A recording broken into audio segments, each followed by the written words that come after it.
So if you have a chance, download the Golden Ratio Guide, which is an Adobe Illustrator, and there's also a JPEG of it. But open up the Adobe Illustrator, you can go ahead and take these already created Golden Ratio circles. That's what we're going to use for this lesson of the class.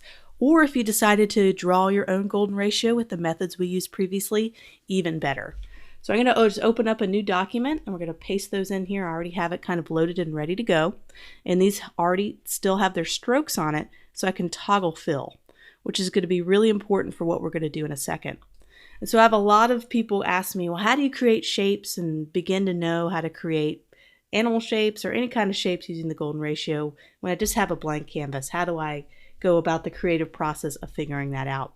The next lesson or two is going to go through that process of how I could take reference photos and find ideas, how I can do rough drawings and be able to take the Golden Ratio circles to create better shapes for those drawings. But first I'm going to show you kind of some great cheat kind of ways that you can make logos a lot quicker using the Golden Ratio. You can increase and decrease the size of your circles together, but you can never take one circle and make it bigger because then it'll mess up the balance of the ratio. So whenever you increase the circle or one of the circles, make sure you do them all the same amount so that ratio always stays the same. So what I'm going to do, this is going to be my main guide, so I'm copying and pasting from here. So I'm just going to take a couple of circles. It's going to take 3 circles and I'm just going to copy and paste it. And anytime I need a certain size, I'll just kind of copy and paste it over here and start working on that particular piece. So with this, I'm going to go ahead and zoom in here. So with the Golden Ratio, there's something really cool. So let's say I'm going to take this middle one right here. I'm going to create a donut with a bite taken out. Well, I want to make the donut and the bite taken out according to the Golden Ratio. So I just have these 2 Golden Ratio circles, and that'll make the donut. And let's say I want to take a bite out of it. Take a big bite out of it right there. And so how do we kind of cut all this out? I'm going to go ahead and select it all. I'm going to take the Shape Builder tool, and also I can toggle on fill so I can see it a little bit better. And get the Shape Builder tool, I'm going to hold down Option. I can subtract all sorts of shapes out. And just like that, I kind of create a little donut. We can create a couple other things as well. So just for another example, let's say I just copied and pasted this set of circles, and let's create a little snowman. So this will be the bottom of the snowman, and we can overlap if we wanted to. Okay, these can be the buttons. So I'm just going to hold down Option. This is a Golden Ratio snowman, just to kind of show you how I use the Shape Builder tool to quickly cut and subtract objects. I'm just going to align all that. Align my circles.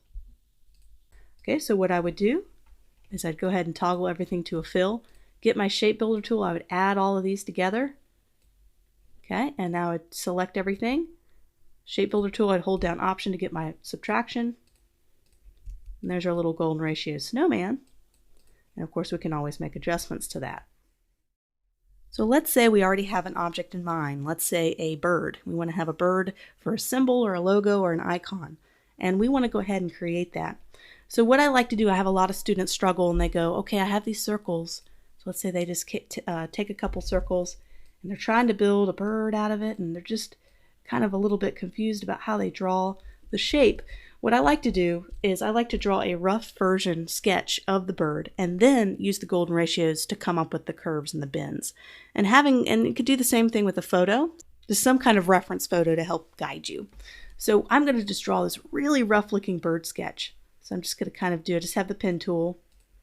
Just a rough looking bird, doesn't have to be anything brilliant, because the Golden Ratio is really going to help you out here.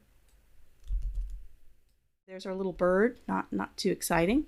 And we're going to take a couple of these circles here and go ahead and find the right curves for our shape. So wherever we kind of see curves, and let's go ahead and make this a different color so we can kind of differentiate a little bit. So wherever you see curves, you can use that opportunity to kind of find your shapes.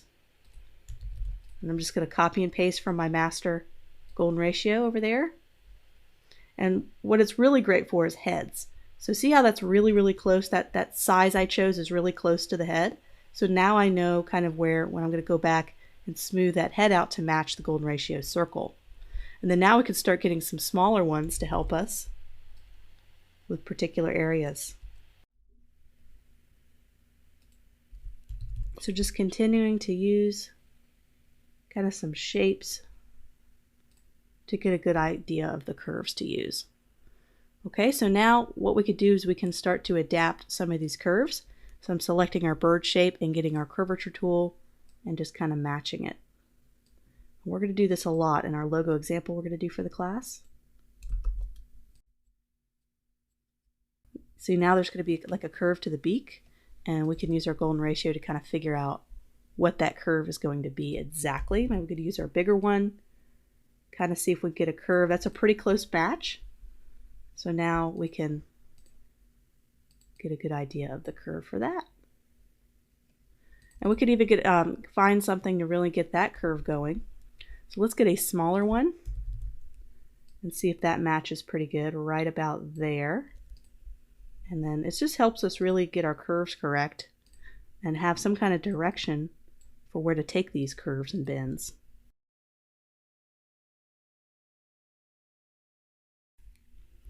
And so when it gets a little bit busy, you can go ahead and make everything a little bit smaller in terms of the path.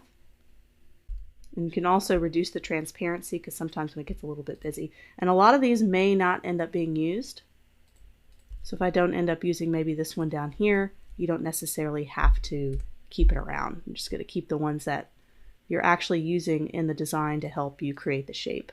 So this body right here, I can extend this body out a little bit if I wanted to. Or I can take a smaller circle shape and I can match that. Just getting the curvature tool, bring that down. See how I kind of match that curve right there?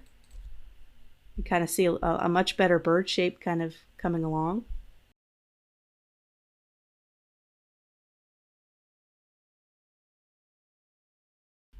And right here we can find something for that little curve here to find out where that should go. We could just get maybe the bigger one. Get a nice big curve there, right about there. You can start to see these intersecting lines, and these are opportunities to make certain shapes. And so we'll get to that a little bit when we do more complex shapes, where we start to find shapes within overlapping circles. And you'll see a lot of examples. I'm going to show you another example of someone, another talented designer who takes all these circles and finds opportunities in the overlapping parts of the circle to find shapes.